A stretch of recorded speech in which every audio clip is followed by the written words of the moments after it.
welcome back to the Awesome Action Fest. Thank you for coming. We're going to have some fun today. Everything's being recorded. Some of it's live. We're going to edit some of this down and put it online as well, so you guys can watch these as well. The screenings are not going to be online for anybody. That's a video on demand. You got to pay for a filmocracy for that. But every one of the talks we're doing, these are educational. So we want to share all this information with as many people as possible to promote our guests as well as all you filmmakers in the audience. So today we have with us a very special guest, Mr. Tommy G. Warren. We'll get a couple claps for Tommy. Thank you, Jason. Awesome. So Tommy, tell everybody a little bit about yourself. You do a lot of different things, so kind of give them the spiel. Yeah, well, I would take up the whole conference if I was telling you everything about me. And some of them may not be so good. Oh, well, it's going to be interesting. That's good. You know, we all have that little spot, don't we? Yeah. But glad to be here, of course, and do anything I can to help at festivals. I enjoy them. I've entered a many one, and I got a few awards, and that always counts when you're in film business or music, either one. Yeah. And they really kind of go together, the entertainment world, and that's what we're in, a story world that you have to base everything around a story.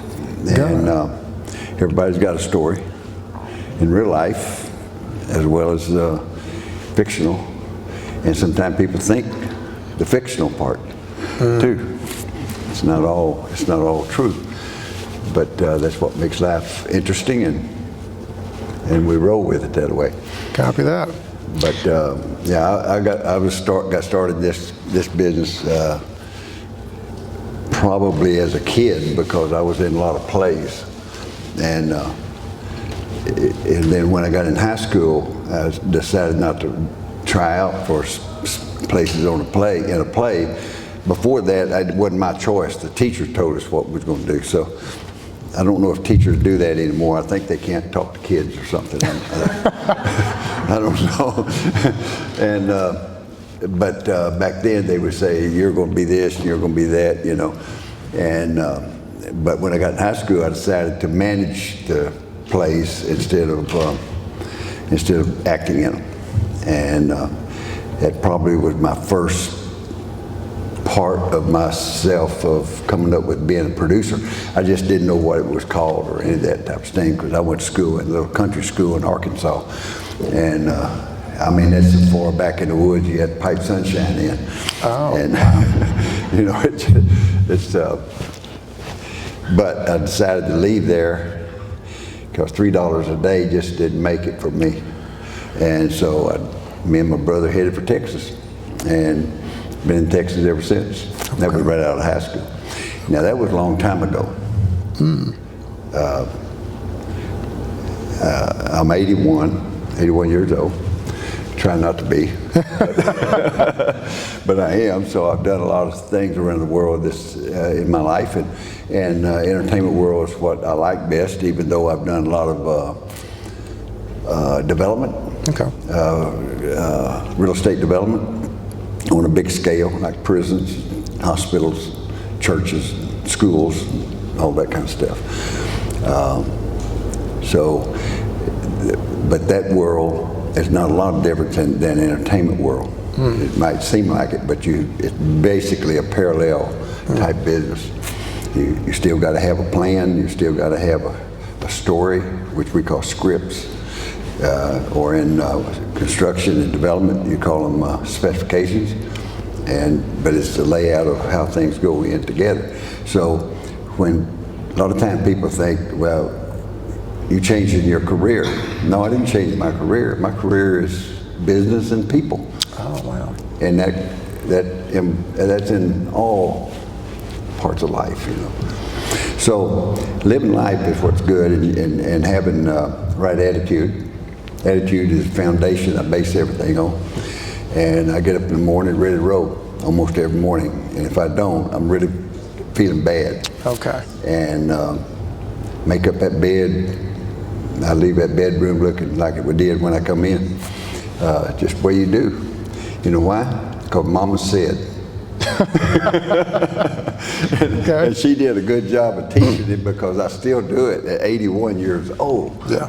I mean, so I've read a lot of books that say having the routine down does change the way you live your life, so that is actually really important. It's kind of training yourself with habits, with good habits, and that gets to us in the entertainment world.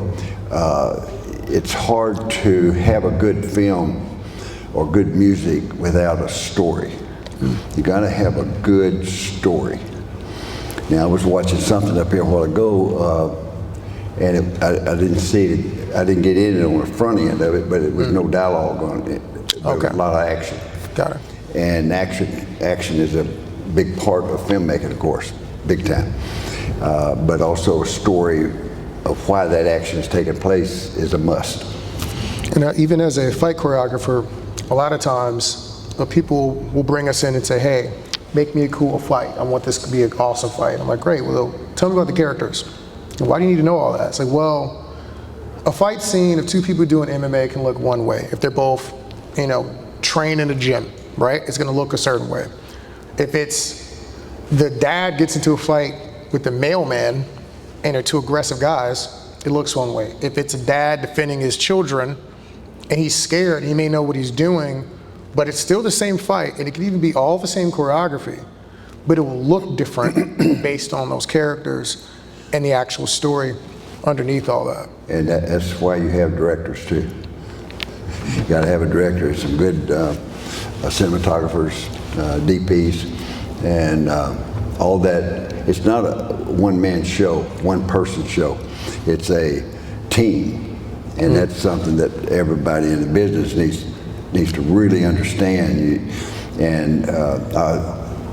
I officed at Paramount Studios for 7 years in LA, and before that with MGM a little while, and that they have a hard time sometimes making people understand that.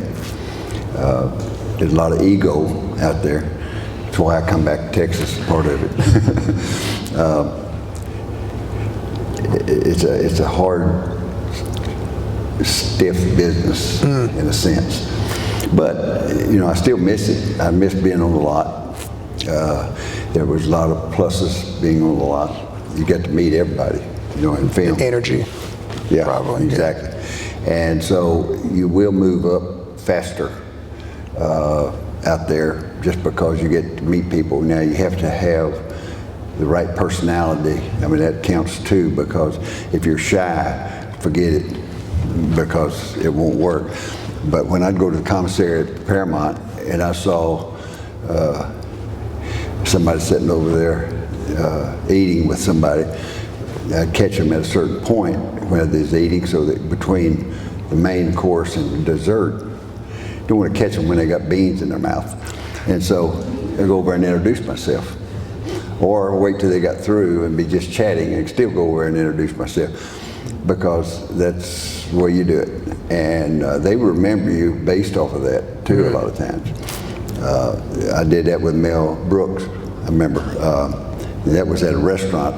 That's the other thing, when you're around LA, you go to the right restaurants, you see people in business all the time. And I saw Mel Brooks sitting over with some guy who was a producer. I didn't know him, but so I went over and introduced myself. And I said, I'm Tommy Warren. And he said, Tommy Warren, you're not Tommy Warren. And he starts in with this funny stuff, just like Mel Brooks would do. And it was like, you're not Tommy Warren. No matter what you say, you're trying to impersonate him. And I'm gonna tell him. It was just a comedy show going on right there at the booth. It was unbelievable. And so he said, sit down, finally. And after that, I'd meet him there once in a while. But that's how it worked, because I didn't get mad about it. I just laughed about it and went along with it. They actually said things back to him. We had a little play going, and that's what they like, that kind of people, as a rule, unless they're really busy or some sort of way with a meeting or something. Yeah. So you can't do that too much away from LA as much. It's because the people are just not there. That makes sense. And so I felt like that's where I needed to be. And so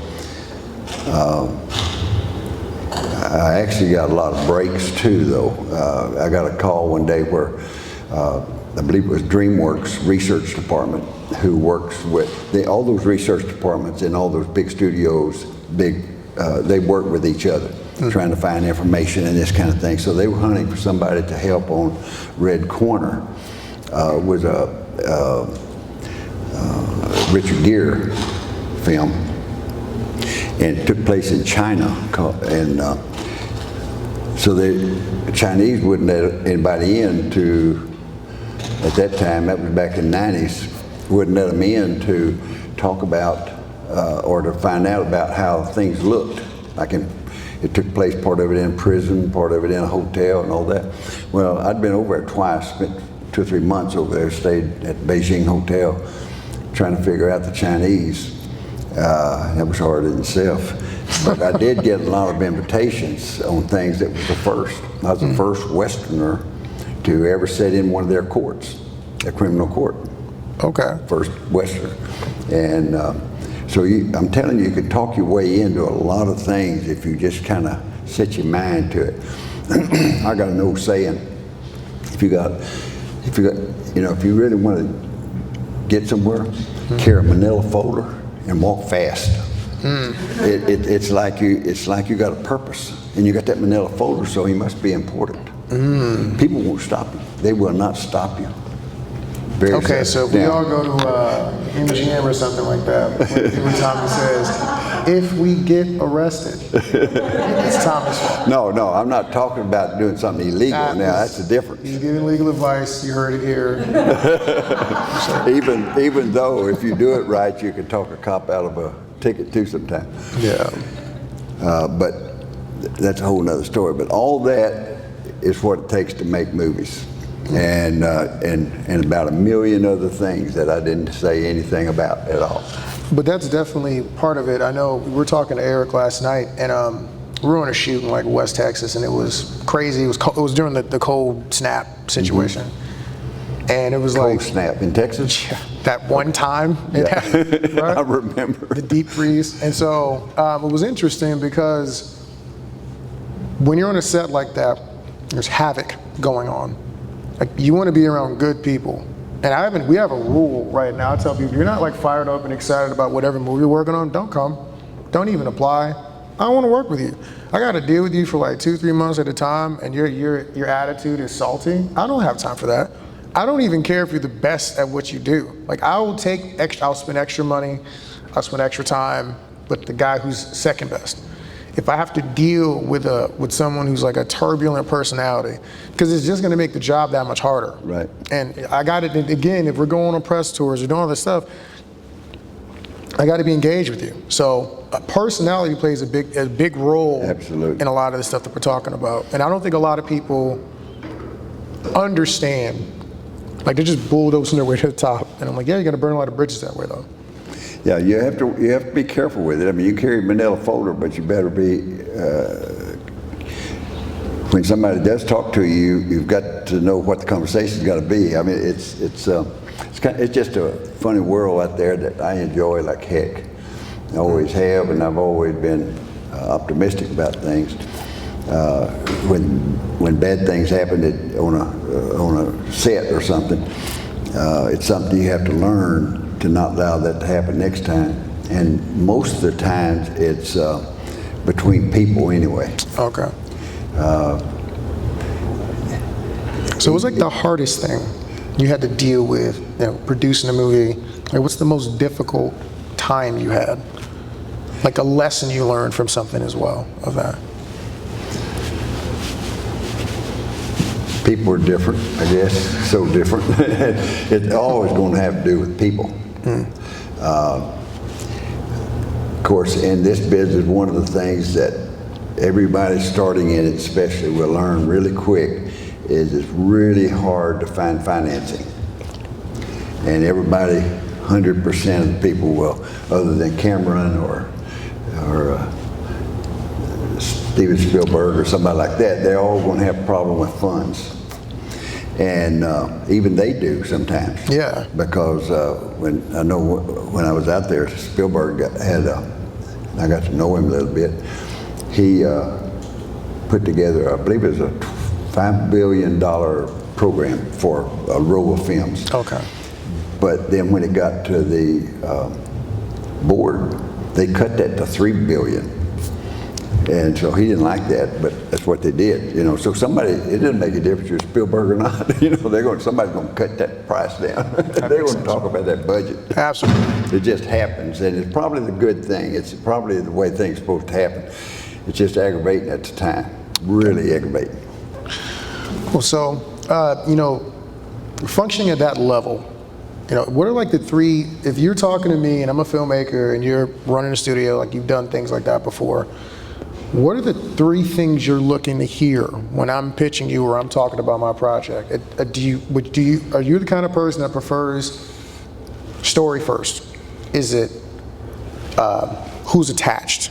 Is it I've already got the budget, it's this tight, we can save this much money, I got these tax credits?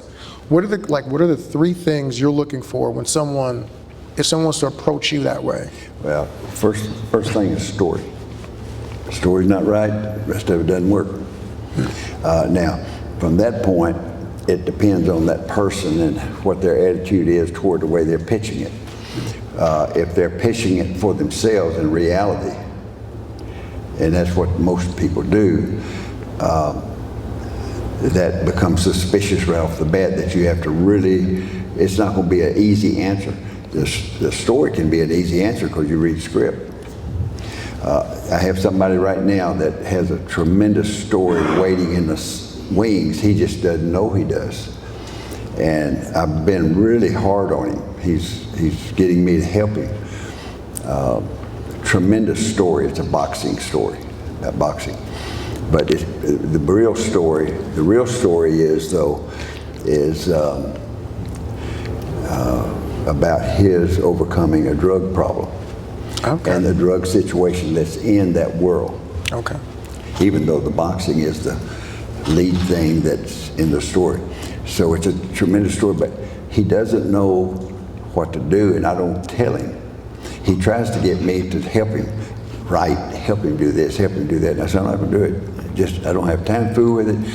You've got to learn to do it yourself. You've got a good story, you're just going to have to learn to present it.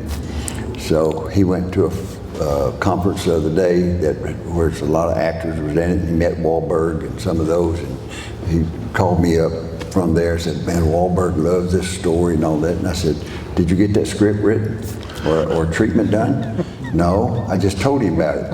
I said, let me tell you something. There's tens of thousands of stories in LA, tens of thousands. Everybody's got a story. They all sound good. But unless you put it in script form, that's the next step. You're not going very far. And they all will agree with you and say, you got a great story. Like Wahlberg probably did.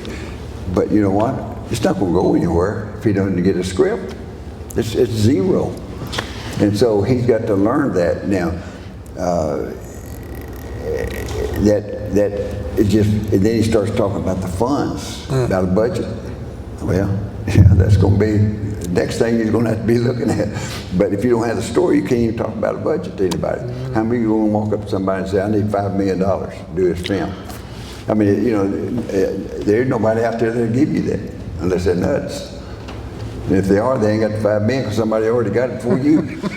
so you know, you don't get it. Can I ask a question? Oh yeah, Sure. this is Danielle. So I'm Danielle, I'm the creative director of the festival. I'm sorry, I'm a little bit hard to hear. Danielle, I'm the creative director of the festival, so it's fun to be here. That's all right. I didn't want to tell you what I do because I don't like to tell people all the time what I do, so because I want to treat people. I want to see the title. Well, I'm going to ask if anybody got questions before it's over with. So. I want to help you now where you're at, right there, because story is all these people in here have a story, and they made it here. Right. And a lot of these people have their own production companies. And within a production company, a studio, if they want to take that larger step of studio, because a lot of people see their production company as a studio. How do you look at your catalog, in a sense, or go for content? You're looking at story, obviously. And so when somebody's developing that arc of their company, how would you advise them to begin to look through the talent that they need to be focusing on to build obviously they're building their brand, is what I'm thinking of. What do you want to represent your company or your studio as? How would you speak about that in regards to the story as well? Basically, what you look for in the story itself. Your company, so you started Spiderwood Studios with Spiderwood Studios, so it's in Republic right now, right? But when it was yours, it's still the same, to me, it's still the same kind of thing. You have a studio, you've got this facility that produces a whole bunch of different things. But did you actually start to go, I want to produce this type of content and go after this type of talent and have these type of people, this squad of people that doesn't exist out in MGM, that I was going, this is this in MGM, but I want this to represent me as my studio. What did that look like? Does that make sense? Well, when I first started building the studio, this may answer some of it. When I first thought about... Microphone. Oh, I'm sorry. When I first started thinking about, I'm going to go back to Texas and build my own studio because all the dumpsters are full of all this good stuff at Paramount, and I can't go over and get it, you know? I mean, it's almost like that. They throw away everything. It's just crazy. But my first idea was to build a studio for me, for my stuff. And if other people is interested, I would do joint ventures and all kinds of things like that. And we still do that. I've probably been a producer on a couple of dozen or more, 30 films probably. And there are a lot of them adventure type things because I can supply a studio, which is a value there. So for that, I want a piece of the film. Now, before I say yes to that, I have to think about it will sell. Because if you're a piece of it and it doesn't sell, you still haven't done anything, right? And then what you've done is tie up a stage and a backlot and all the stuff, and you got somebody out there waiting that you can make money with. So it is a hard decision sometimes to really think what you're going to do there. Now, I have, when I, a couple of years, well, about a year or so ago, I decided to start moving away from the studio, even though I still own it, moving away from it and doing some other things. I finally, at about 78, 80 years old, I finally decided, you know, my timeline's shorter than it used to be.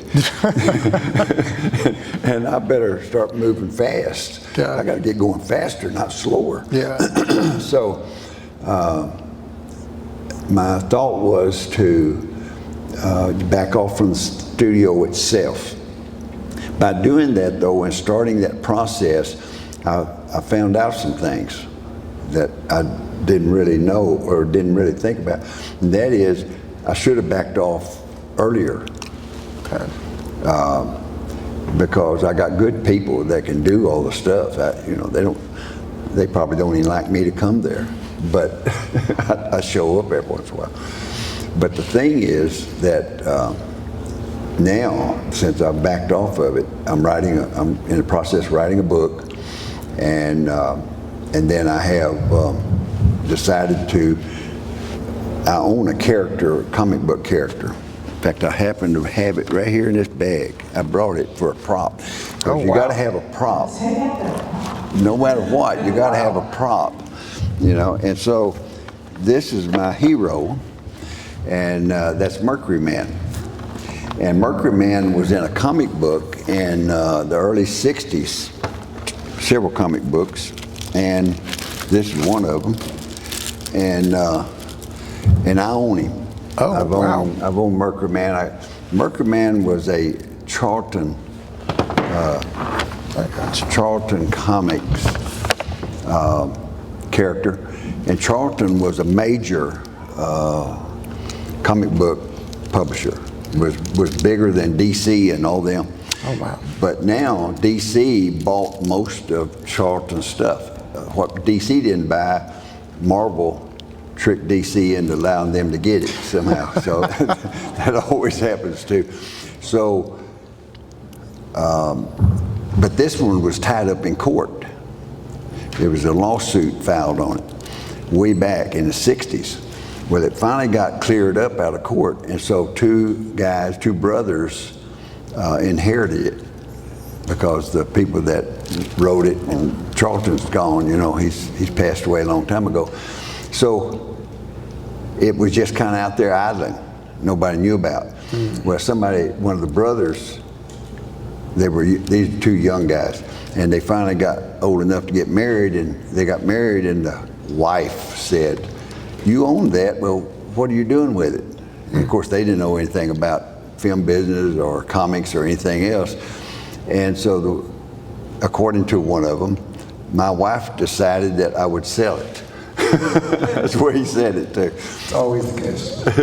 And so he took it to Heritage Auction, which is in Beverly Hills, and does a lot of movie stuff and television for selling it. And they put it on the block, and I started bidding on it. I found out about it, and I lived in Santa Monica then, and so I decided to take off and see if I could get it. And lo and behold, I did win it.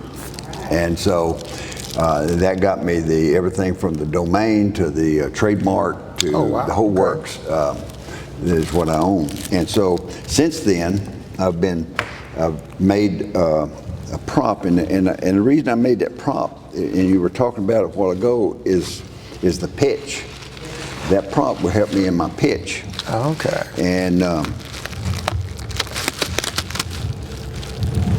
And this is him in action. Okay.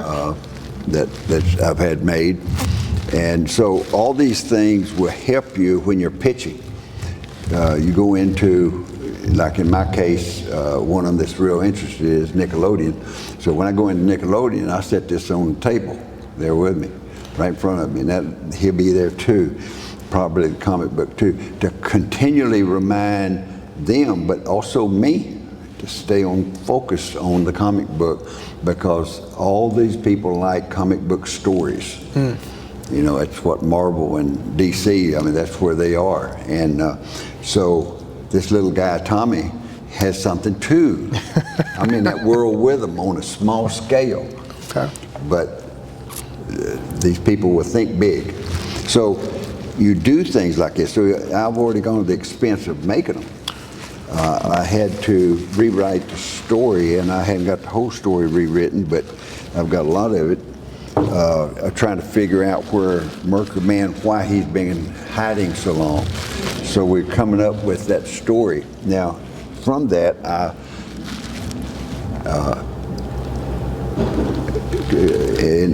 went to talk to some of my friends in LA, and one of them is Jeff Siegel.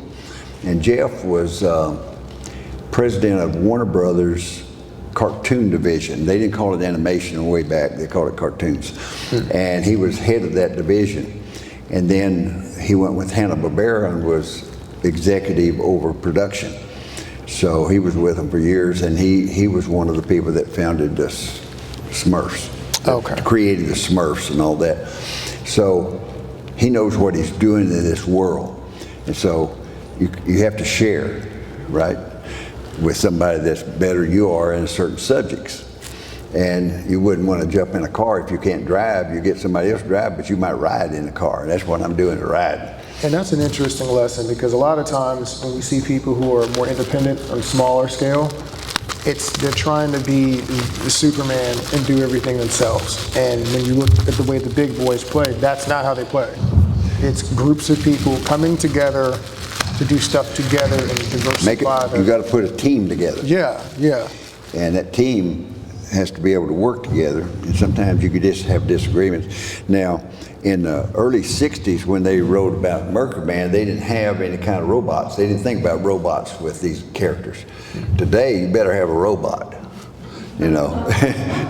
And so I developed this robot, and he actually the eye is supposed to shine here. Battery may be gone. There it is. I got his eyes. Okay. So we made this little robot. He will fly. He will also be the comic relief. He will. These things come out, and he can actually have feet. And he can run, or he can fly. So he's going to be close to Mercury Man all the time. He wakes Mercury Man up and all that stuff, and has sayings. But Dr. Penn, in the comic books, I own all the characters in the comic books too, by the way. Okay. It's So not just him. Mercury Man. Okay. So I'm not going to use all of them, of course, but Please don't. I'm going to use about 6 or 7. And Dr. Penn was a major character with Mercury Man. She's the one that figured him out. Okay. And found him. So right now we're thinking, well, you come from Mercury, where this faraway planet that controls things in that universe. So it's kind of Star Trek type thing. And they on Mercury was where it was their prison. So everything is underground, and that's their prison. And he figured out a way to get away from there, but he crashed into Earth a long time ago. Okay. And so the people that were here, I'm going back into some story, like some people think that there was civilization millions and millions of years ago before dinosaurs and all that. And so I'm going to pick up on that, I think. Okay. I mean, that's where I am today on it. And he put himself in a marble box, and he put the robot in there with him, and they sealed it up, and they were gone forever. But she discovers him. Okay. She's a scientist anyway, and so anyway, it's a kind of hard story to tell right now, but So you had a story, and yeah, again, I'm already planning the foundation of where he come from. You got to Yeah. do that first. So you picked up somebody else's intellectual property, Right. then you're making an adaptation to that. That's You're right. trying to make that function. Right. You said something very important, because I'm a comic book fan. When they try to put every character in the stupid movie, and it's horrible. So take note here, we don't need to do that, right? Yep. So that actually sounds pretty awesome. And a lot of people probably would think, again, I have to start from scratch. Instead, you found something that already existed, and you building up from that. And we will base it on comics big time. In fact, we're going to make a comic book Okay. first, and then I'll take the panels, comic panels, and today with some software you can make them look like they're moving even though they're still, and then do a narration with it, with music, and put out a promo piece. Got it. Okay. Or maybe a short. I'm not sure yet on that. We're working on it. My son's helping me. He's the editor. Okay. And so he's helping me with it too. Awesome. But you can look at this guy, and he's got a lot of faults to him today. You know, in the early 60s, late 50s, he probably fit in just perfect. But today, he wouldn't fit in so perfect because he's got blonde hair, really blonde. And most hero characters had blonde hair. You go back and look at them. Superman had blonde hair. They all have blonde hair. I don't know. That was always weird to me. But and then they got blue eyes. Well, you can't do that today. I mean, that'd be suicide. I mean, your film not gonna go anywhere. You're gonna spend millions of dollars for nothing just because of the hair and eyes. So I redesigned him. Subtext. And you can see his hair is short and it's kind of white. It's a style that people do now, young people, not people Not like me. do now. And so that's what we settled on at this point anyway. Okay. And he's got darker skin, and so that he fits universal. Got him. So you got to think that way too. You got to think always remember, it's not about you, it's about the audience. If the audience don't like something, it's not going to go anywhere. You know who's going to be happy? You and your mama. That's the only two happy ones. Maybe you'll get your brother that'll like it. He'll lie to you, but he'll like it. You know, so, I mean, you know, who wants to do that? So you want this audience to accept it. To get an audience to accept things, they have to relate to that person in that story. That makes a lot of sense. I think a lot of us kind of sometimes get caught up when we're writing or producing things as, I think this is awesome. It's like, yeah, well, the people who have to buy it think it's awesome. Because a lot of people struggle with the show business, between the business part and the show, and they're thinking art. And then what you're talking about is the business side. None of that matters if nobody buys it. Yeah, you're going into the heart of people, the minds of people, sitting out there in the audience. It's not about you up here on stage. It's about them. And so you got to really get that in your mind. And when you're writing a story, that's where it counts, because you got to move those emotions. If you go to, first time I saw this was over at DreamWorks. I was helping them on a particular thing, and I happened to go in an area I didn't supposed to be in, but I'm that way. I just get that envelope and folder and just walk in there anyway, you know. And so I was in this area where they hire these psychologists and psychiatrists to literally work with a story. And they'll come up with a flow of emotions. Emotions low, emotions high, and you flow it along there. Good example of that, where that work, you can prove that it works, is if you're around somebody that's funny, tells jokes and does that all the time, and you're laughing and laughing, you can't laugh about stuff but so long. It'll finally get to where you won't be laughing about something that's really funny normally. So you can't go up and keep that level line.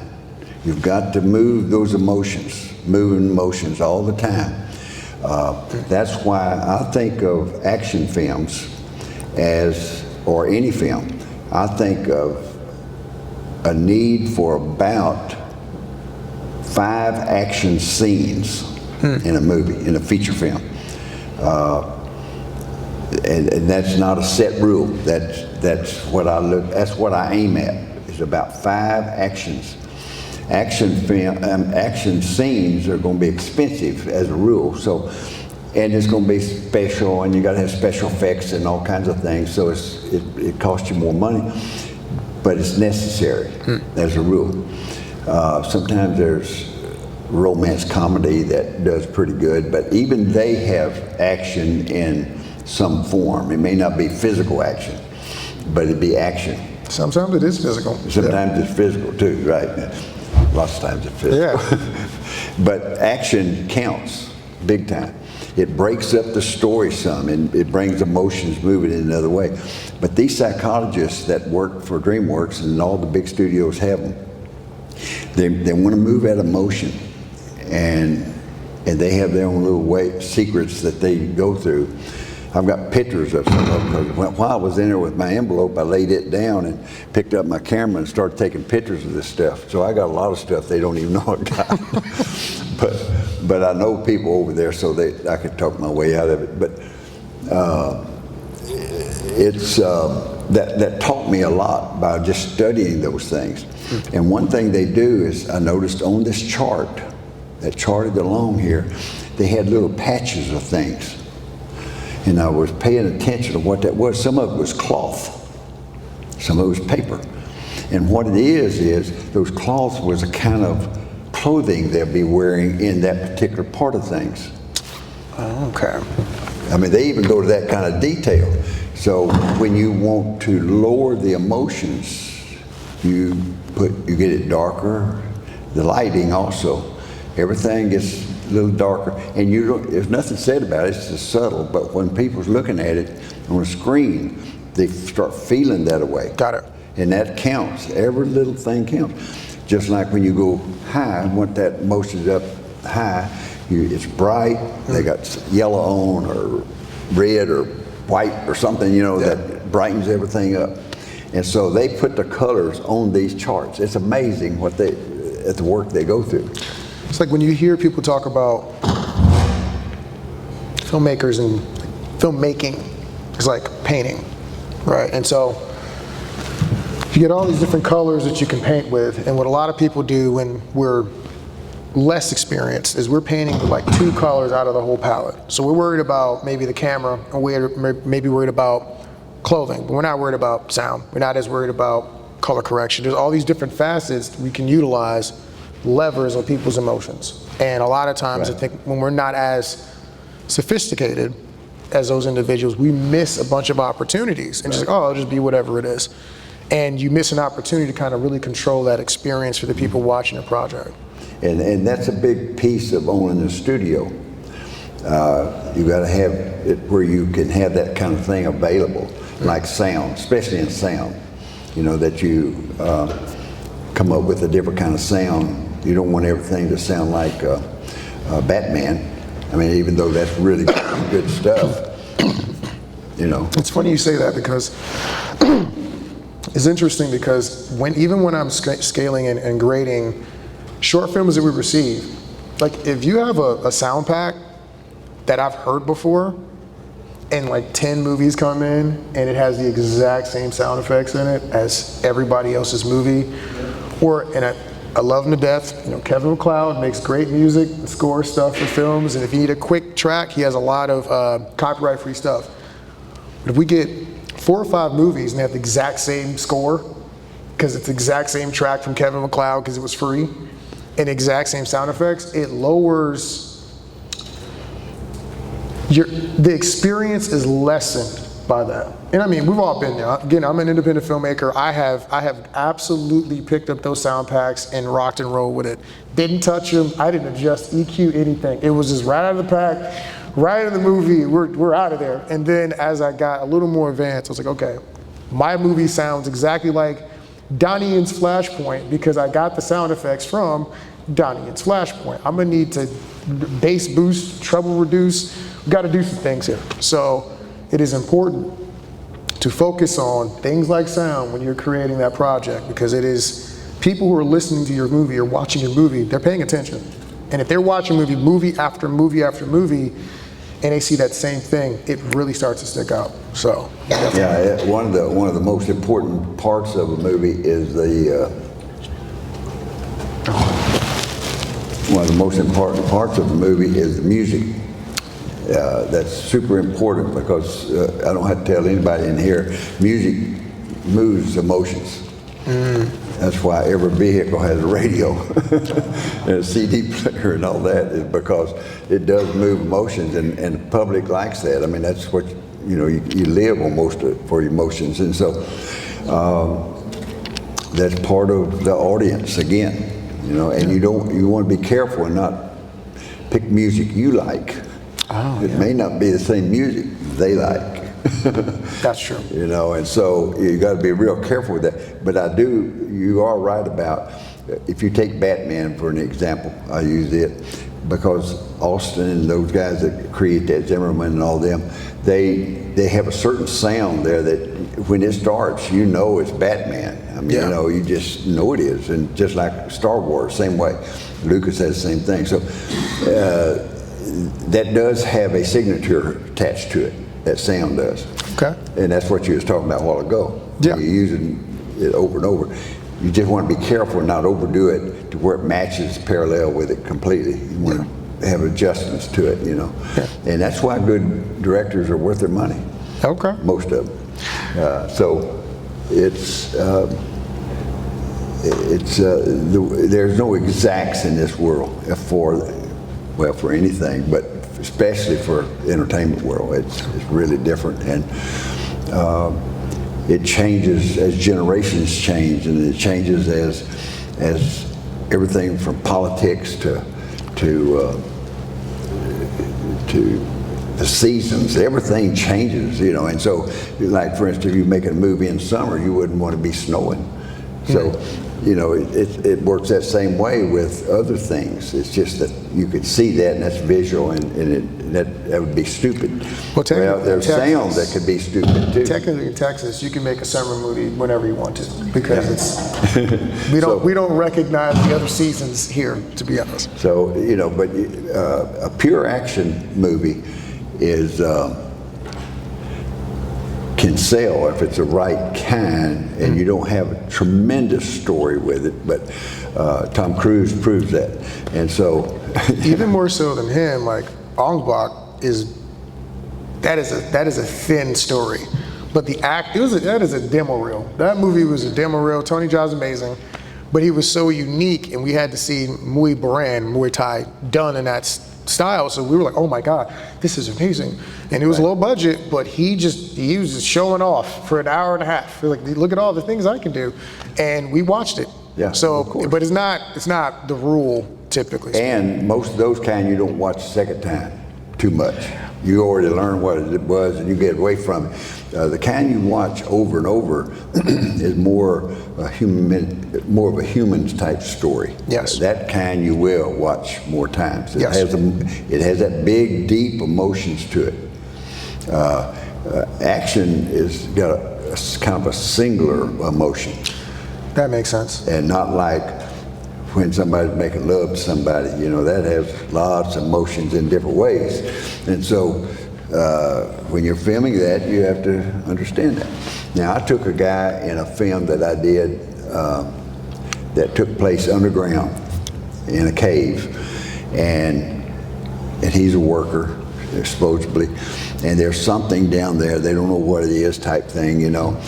And so we built these caves at the studio in one of the stages, and my son, I think it was, introduced him to me and said that he wanted to do that particular part. And I said, what have you done before? And I was directing the movie. And he said, well, I had never been in a movie before. I said, you mean you never acted in your life? And he said, no, but I think I can do that part. I questioned it in my mind, but I didn't say anything because my son is it was his friend, you know, older guy, but fit the look, wasn't no question about that. So I said, okay, we'll try you. And so what this was he's hanging on at the edge of a cliff, like where he's being drugged back. Okay. Something's got a hold of his feet and pulling him back in his hole. You can't see that thing because that's the whole mystery of the story. But you see him, and he knows that his life is about to go. So he was hollering and saying things, you know, and I'm not kidding you, about 6, 7, 8 takes. I had to cut it. It wasn't any good. I said, everybody take a break. Let's take a break. I want to talk to him. I forgot his name now. So I went over and talked to him, and I said, you know you're not any good. Right off the bat, I wanted to put him in a defensive position. And I said, because it was true for one. And so I said, you're not any good. I'm going to give you a break. Let me tell you, how many takes do you think it'll take before you catch on? He said, well, I'm trying to act the best I can. I said, I know you are. Exactly what you're doing. You're trying to act the best you can. Listen to me. Something's got a hold of your foot. You're about to die. You're going to die within the next 2 minutes. Now, is that the way you're going to act? You've got to finally get yourself psyched to that point to where you're about to die. That's a real actor. You do that. Do you know the very next take was unbelievable? He was unbelievable. That's an amazing. I mean, you could not have gotten. I don't care who it was, Tom Cruise or whoever, to do a better job than this guy that never had made a film before. I want to hire a bad actor so I can. I'm just pull him to the side, like, check this out, fam. You are really terrible. You know that. You understand. You are garbage, right? I just want to see if it works. I want to see. I want to try it. Tommy told me. You don't holler at somebody. You don't scream. In fact, when I'm really upset with somebody, my voice gets lower. I want them to really listen. Ooh. And I usually would say this to them. There's a few people that know if I start saying this, boy, they better straighten up. And then when I say, listen to me really close, and I get low voice. Well, man, they're fixing to get it. This is where it's going to be, okay? either you do it or I'm gonna get somebody to do that. But this is how it's gonna be. Got it. Sometimes I get like that, not very often. Got it. But every once in a while you have to. That is awesome. So we're getting ready to get to Q&A because we're going to move. Is there any final thoughts or anything you think people, like something uncommon? You know, people always say, you know, keep working harder and make friends. Like something that people wouldn't have heard frequently. That's some advice to filmmakers and aspiring filmmakers and actors. It doesn't matter which, just pick something. Well, nowadays you got visual effects and special effects that are really, the word special effects is going away kind of, because special effects has to do with something that you can make it look a certain way. Like if you got a monster reaching in here and grabbing a person in a window or something, you could put something there and make it look like a monster's arm and pull it back out by hand even. You don't have to have a mechanical or anything. You just be outside on the other side of this set and pulling it. Yeah. And then you just reverse it and it looks like you reach up and grab it. That's special effects.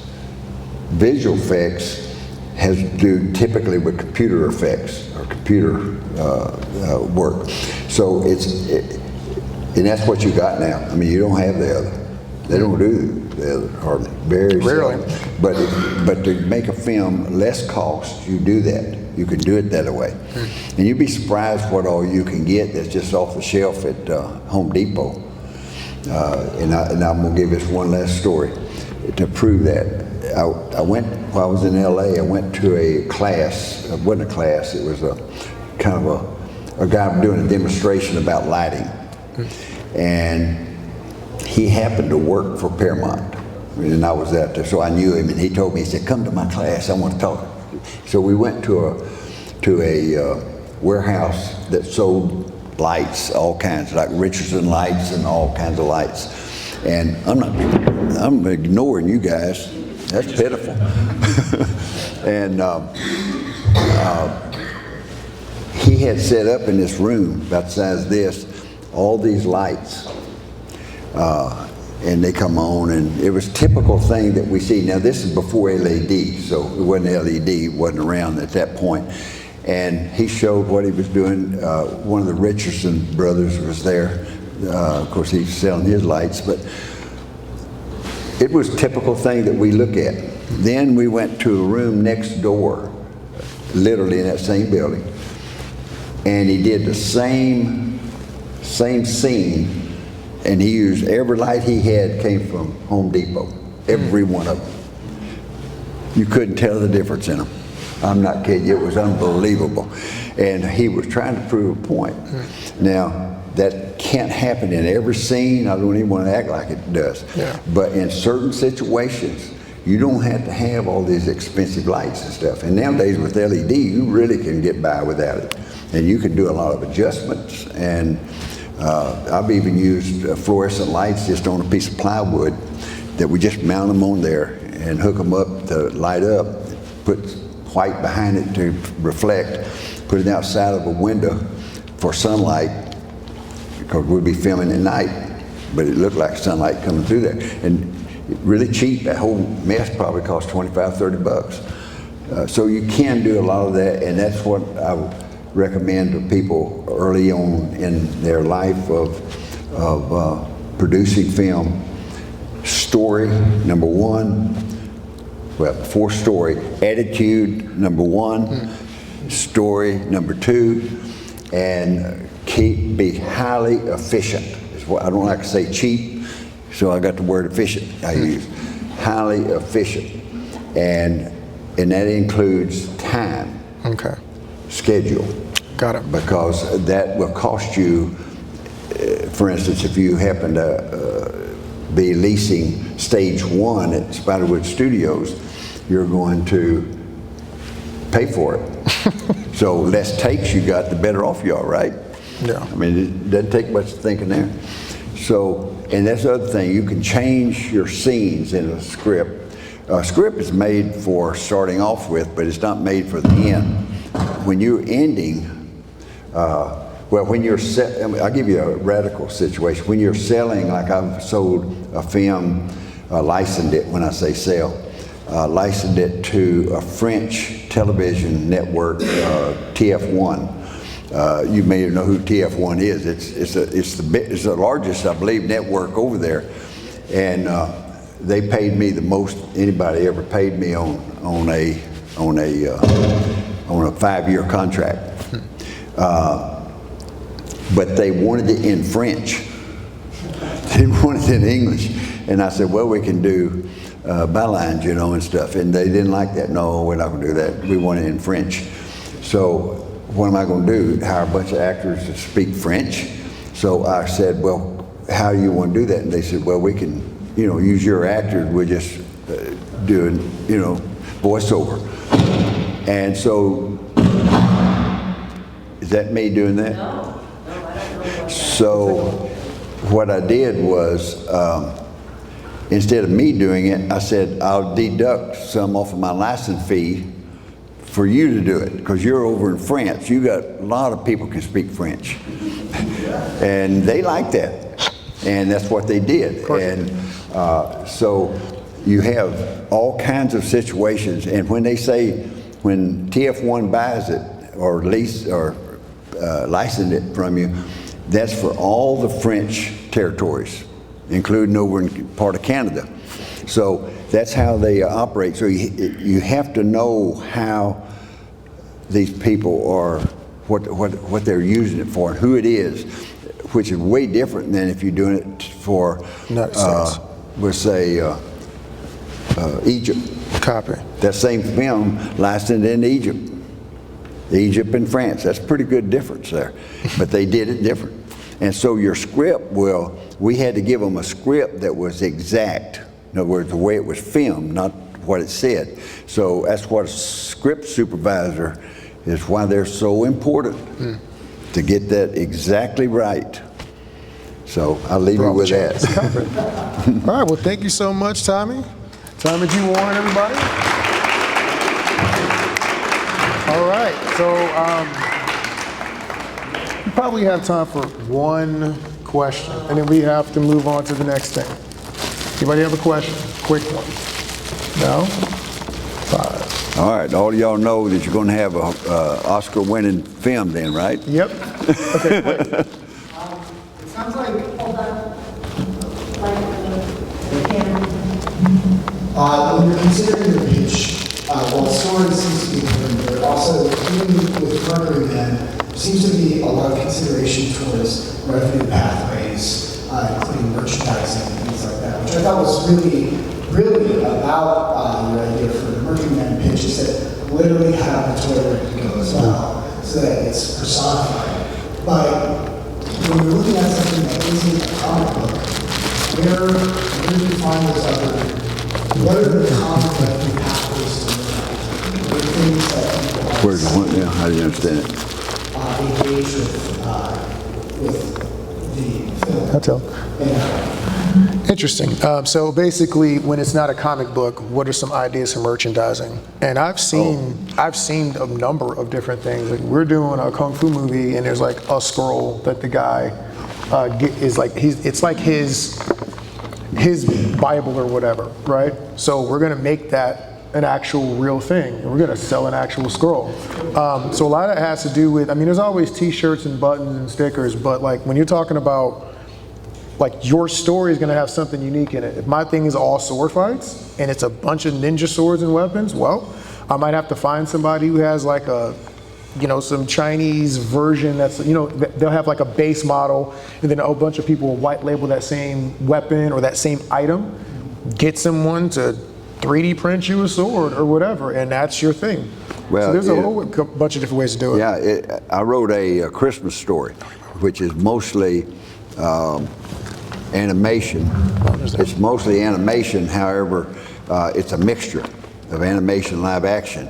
And the way I did this is, rather than do it at the same time when there's animation sitting here with a live action, I did mine where because it's a kid's story. And so I did it where the kid, it's his thinking.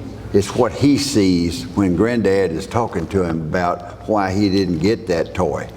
and things like that. It's a kind of a moving story. You'll feel sorry for the 5-year-old, but a lot.